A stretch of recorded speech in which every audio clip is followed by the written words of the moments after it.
EECS, I think, is about 20 to 25% female. I'm actually not 100% sure. I would have put the makeup of more like 25% females, 75% males. It's pretty male dominated.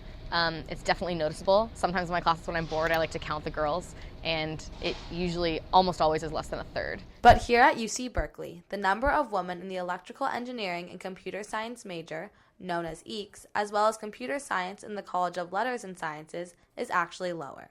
I've developed a lot of insecurities and problems with self-esteem that I think comes from being one of very few women in computer science. If I say, oh, I'm struggling in a class or I'm having difficulties, a lot of my friends will be like, oh, that's okay, that's not a big deal, it's fine, you could just drop the course. Whereas when guys are like, oh, I'm struggling, they're like, oh, just man up, you can get through it. So there's some overt sexism in computer science that I've noticed, from GSIs that will just explain something to my male partner. We'll be both asking a question to the GSI and they'll just explain it to him and they won't even look at me. Or I've been in the computer science lab with a male partner working on a project and everyone else in the lab is like, oh, Ken's project works, way to go, that's so cool, how did you get that to work, dude? And it's also my project and they just don't really acknowledge that. In my experience, it's all anecdotal, but I find that women are often much more free to communicate the fact that they feel oh, maybe I'm not intelligent enough, I don't know, this is so intimidating, what's going on? Men don't say it publicly, but they come and cry in my office all the time, right? It's just women are often, probably because they're underrepresented, it's probably natural for them to internalize it to some degree.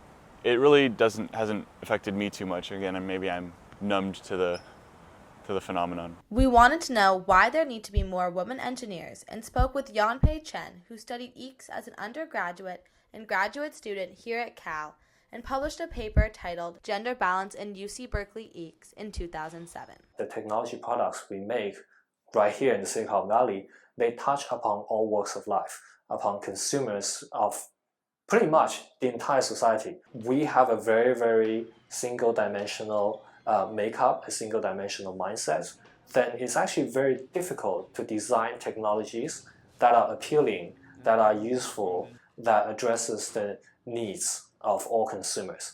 The more diverse thoughts and the more diverse perspectives that you bring with you to an engineering problem, the more elegant the solution is going to be. We also spoke with Mary Ann Mason.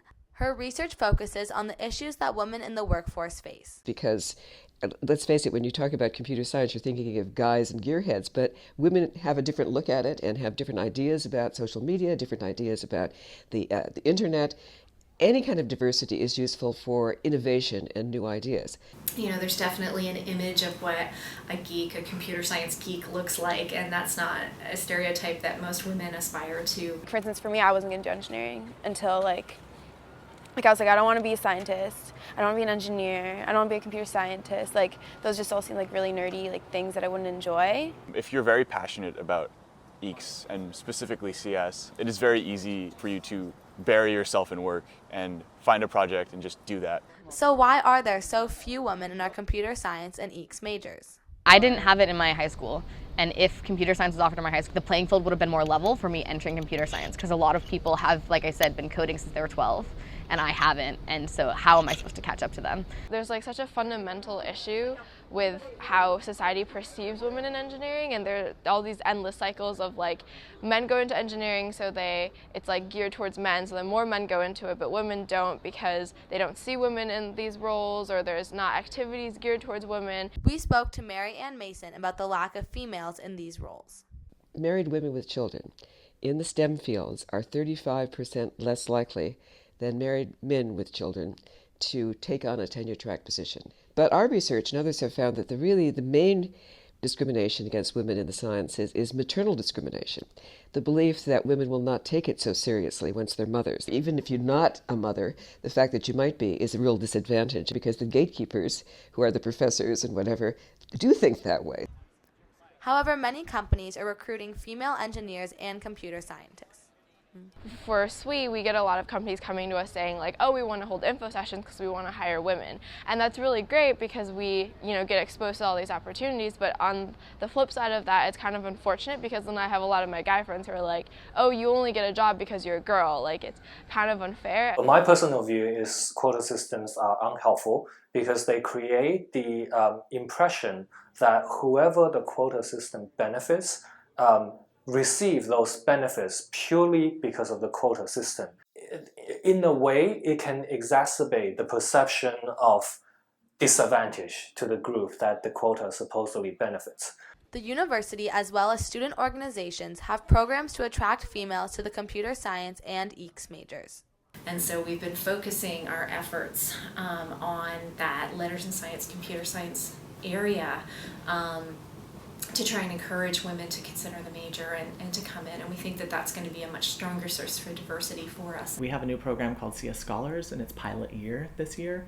And that's about 50% male and female, and that is targeting students with little to no CS experience who are freshmen admits in their very first semester here. A lot of our initiatives don't necessarily need to address gender at all. If we bring the best resources and the best knowledge that we already have, that we give to the students who come into my office, for instance, and we give it to them all on day one, then I think you'll notice that these things will automatically regulate to some degree, right? You can call it recruiting, or you can call it as the university fulfilling its role of producing qualified professionals for the Californian economy. This last summer, for the first time, we asked the College of Letters and Science if we could hold a CalSO session, a series of sessions for students who indicated an interest in computer science on their application for admission.